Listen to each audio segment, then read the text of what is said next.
여호와께서 모세에게 말씀하여 이르시되 이스라엘 자손에게 말하여 이르라. 이것이 나의 절기들이니 너희가 성회로 공포할 여호와의 절기들이니라.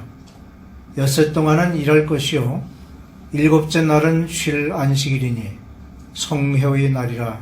너희는 아무 일도 하지 말라.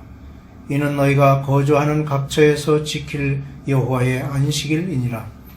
이것이 너희가 그 정한 때에 성회로 공포할 여호와의 절기들이니라.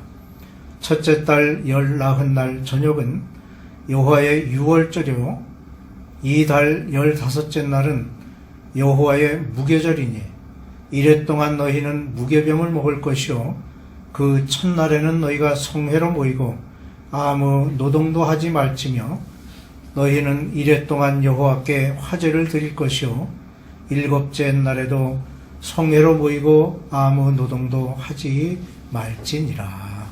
아멘. 성경에 기록된 이스라엘의 절기는 안식일, 속죄일을 포함해서 8가지 절기가 있습니다. 즉 안식일, 유월절, 무교절, 초실절, 오순절, 나팔절, 속죄일, 그리고 초막절이 그것입니다. 안식일은 거룩한 날로 표현되기도 하는데 하나님께서 정하신 날로 거룩하게 지켜 성회로 모일 것을 명하셨습니다. 안식일은 성스러운 삶의 날입니다. 안식일이 성스러운 것은 하나님께서 창조하신 사역을 마치신 후 안식하신 것에서 그 기원을 찾을 수 있습니다. 하나님께서 6일 동안 천지를 창조하시고 7일째 되는 날 쉬셨던 것과 같이 모든 사람이 일하기를 중지하고 쉬라고 명하신 것입니다.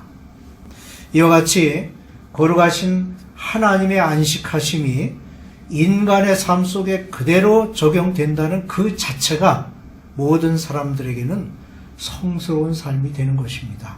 그러므로 안식일은 성스러운 날이며 축복의 날입니다. 안식일을 지키는 사람은 그 날 자체가 하나님의 축복을 가져다주는 귀한 축복의 날인 것입니다. 무엇보다 안식일은 성도를 위한 날입니다. 자기 자신을 다시 한번 돌아보게 하고 하나님의 뜻을 깨닫는 날이기도 합니다. 또 기쁨과 위로를 얻는 날이며 하늘의 신령한 세계를 체험하는 날입니다. 안식일에 이어 두 번째로 유월절을 다루게 되는데 매년 정월 14일 저녁을 여호와의 유월절로 지켰습니다. 구약의 모든 역사적 사건들은 단순한 역사적인 의미를 갖는 것뿐만 아니라 상징적이며 예언적인 의미를 지니고 있는 것이 그 특징입니다. 이것은 구약에 있는 모든 사건들이 실제로 살아서 움직이는 듯한 예언들로 신약에 이르러서는 그 약속하신 것들이 밝히 드러내며 성취되고 있는 사실들을 볼 때에 그 의미가 더욱 확실해지고 있지요. 애굽에서 노예가 된 이스라엘 백성은 육체적 노예였습니다. 오늘날에도 대부분의 사람들이 죄악에 의해서 영적 노예 상태에 있습니다. 따라서 유월절을 통한 해방은 단순한 육체적 노예 생활에서의 해방 이외에 죄악으로 영적 노예가 되어 있던 자들에 대한 영혼의 구원을 의미합니다. 특별히 우리의 구원은 흠 없고 점 없는 어린 양의 피로 이루어진 것입니다. 혹독한 노예의 삶에서 이스라엘 백성들이 유월절 어린 양의 피로 구원을 얻었던 것처럼 우리가 하나님의 심판 앞에서 구원함을 받은 것은 어린 양 대신 예수 그리스도의 피로 말미암아 된 것입니다. 그러므로 그리스도 안에서 영원히 보장받는 구원의 은총이 주어진 것입니다. 정월, 즉 아비월 14일에 유월절을 지키게 되는데 그 다음 날인 15일부터 7일간 무교병을 먹는 무교절을 지키게 됩니다. 7일 동안 하나님께 화제를 드리고 마지막 날에는 성회로 모이고 아무 노동을 해서는 안 됩니다. 유월절은 성도들에게 있어서 죄악으로부터의 구원을 의미하는 절기입니다. 그런데 유월절 다음 날부터 7일 동안 지키게 되는 무교절은 하나님께서 구원의 은혜로 성도를 부르시는 그 부르심에 대한 순종의 요구가 담겨 있는 것입니다. 그러면 순종의 요구는 무엇입니까? 한마디로 하나님을 향한 진실한 신앙을 가지라는 것입니다. 하나님께서는 이스라엘 백성을 애굽에서 이끌어내신 후 40년간 광야 생활을 하는 동안 하늘의 신령한 양식인 만나를 그들에게 베푸셨습니다. 이 만나를 먹는 동안에 그들은 양식을 위한 아무런 노력도 하지 않았습니다. 그러나 이제 그들이 약속의 땅인 가나안에 들어가 자신들의 양식을 위해서 씨앗을 뿌려야만 했습니다. 그들이 이렇게 농사를 지을 때 하나님께 지켜야 할 절기를 정하셨는데 그 절기에 하나님께 드려야 할 예물에 대한 규례 또한 있게 됐습니다. 그중 하나가 초실절입니다. 초실절은 가나안 땅에서 농사를 지어 추수하기 전에 백성들은 먼저 익은 곡식의 단 하나를 하나님께 드리는 것입니다. 하나님께서는 40년간 광야에서 그들을 먹이신 만나의 첫 것을 예물로 바치라고 하신 것이죠.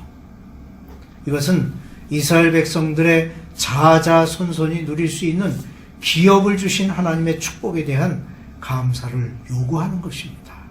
하나님께서 베푸신 그 은혜, 그것에 대해서 감사하는 마음으로 드리는 것이 바로 초실절이라고 하는 것입니다. 마찬가지로 하나님께서는 은혜로 독생자를 보내주셨고 우리를 위하여 대속의 십자가를 지셨습니다. 하지만 주님은 육체의 부활로 첫 번째 열매가 되셨고 우리에게도 영원한 생명과 구원을 보장해 주셨습니다. 그러므로 첫 열매를 드리라고 하는 이 절기는 주님이 희생의 제물이 되셨듯이 우리가 감사함으로 주님의 뜻을 이루어 드리는데 노력해야 함을 요구하는 것입니다. 물론 우리 교회가 3대 절기로 지키는 성탄절, 부활절, 추수, 감사절이 있는데 이스라엘의 3대 절기는 유월절, 오순절, 초막절이 있습니다. 오순절은 유월절로부터 50일째 되는 날입니다. 오순절은 맥추절, 칠칠절이라고 불려지기도 합니다. 구약의 오순절이 특이한 점은 누룩을 넣어 구운 떡 2개의 소재를 여호와 앞에 드리는 것입니다. 이 맥추절에는 그들이 농사를 지어 거둬들인 곡식 중에서 처음 것을 하나님께 드림으로 그 비옥한 가나안 땅을 그들에게 주신 하나님의 축복에 대한 감사를 드리는 신앙 고백의 절기입니다. 첫째가 가지고 있는 의미는 아주 특별하지요. 그것은 하나님께서 자기 자신을 위하여 친히 구별해 놓으신 것이기 때문입니다. 그것은 오늘 우리에게도 동일한 의미를 가지고 있는데 예수 그리스도로 말미암아 선택하셔서 다른 모든 것들과 구별된 하나님의 것이라고 성도를 향하여 말씀하고 계십니다. 이렇게 선택된 성도의 축복에 대해 우리는 마땅히 드려야 할 처음 것의 예물로 신앙을 고백하는 생활이 계속 이어져야 하는 것입니다. 신약의 오순절은 하나님께서 약속하신 성령을 충만히 부어주신 성령 강림절입니다. 성령을 충만히 부어주신 것은 우선 하나님의 약속이 이루어진 것입니다. 또한 성령의 능력으로 하나님의 사명을 이루시기 위함입니다. 그리고 하나님을 위한 봉사와 헌신의 능력을 주시기 위함입니다. 이스라엘의 신년은 나팔절로 시작됩니다. 우리 달력으로는 7월 1일에 해당되는데 나팔을 불어 그날을 기념하는 것에서 붙여진 이름입니다. 오늘 마침 우리는 설날을 맞이하고 즐거운 마음으로 보내고 있습니다.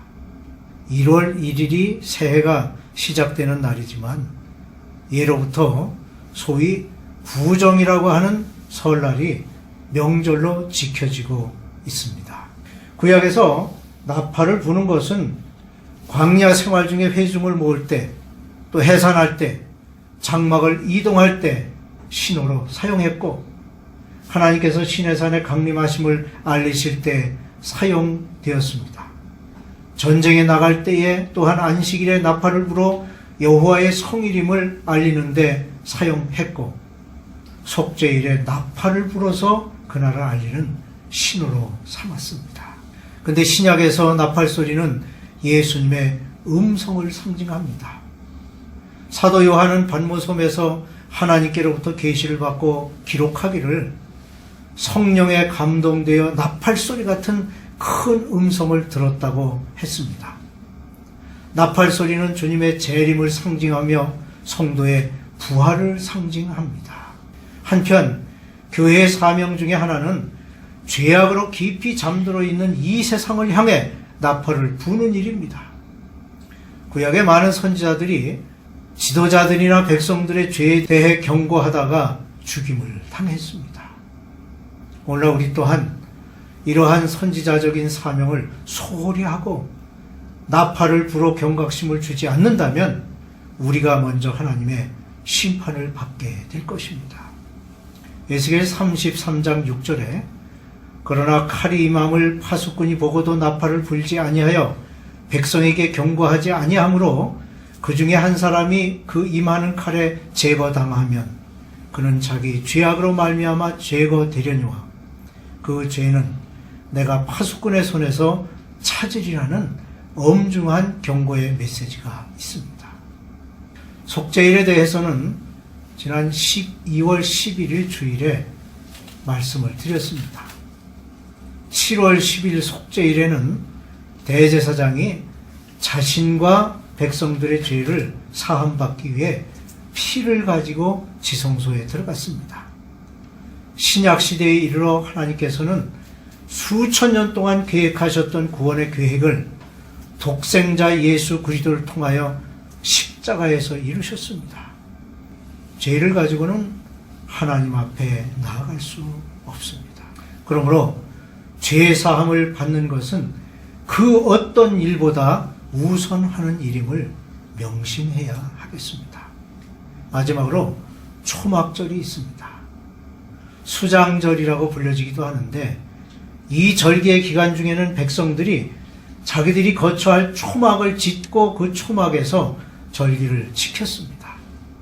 지금도 정통 유대인들은 이 절기를 지키기 위해 건물 구조를 독특하게 만들기도 합니다. 예를 들면 아파트 베란다를 넓게 하여 이 절기를 지킬 때에는 베란다에 초막을 짓고 하늘을 바라보며 절기를 지키고 있는 것입니다. 이 초막절은 광야 생활 40년을 잊지 말고 추억하라는 의미가 있습니다.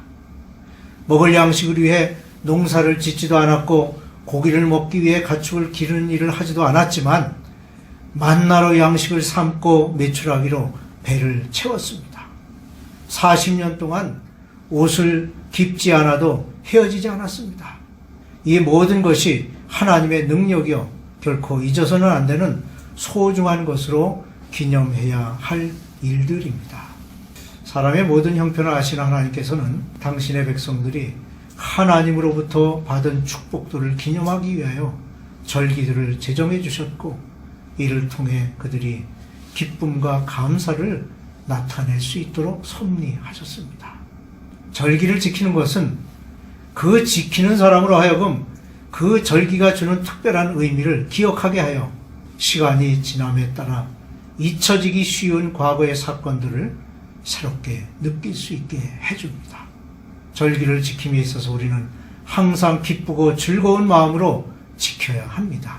왜냐하면 이 절기들은 하나님께서 주신 날들이기 때문입니다.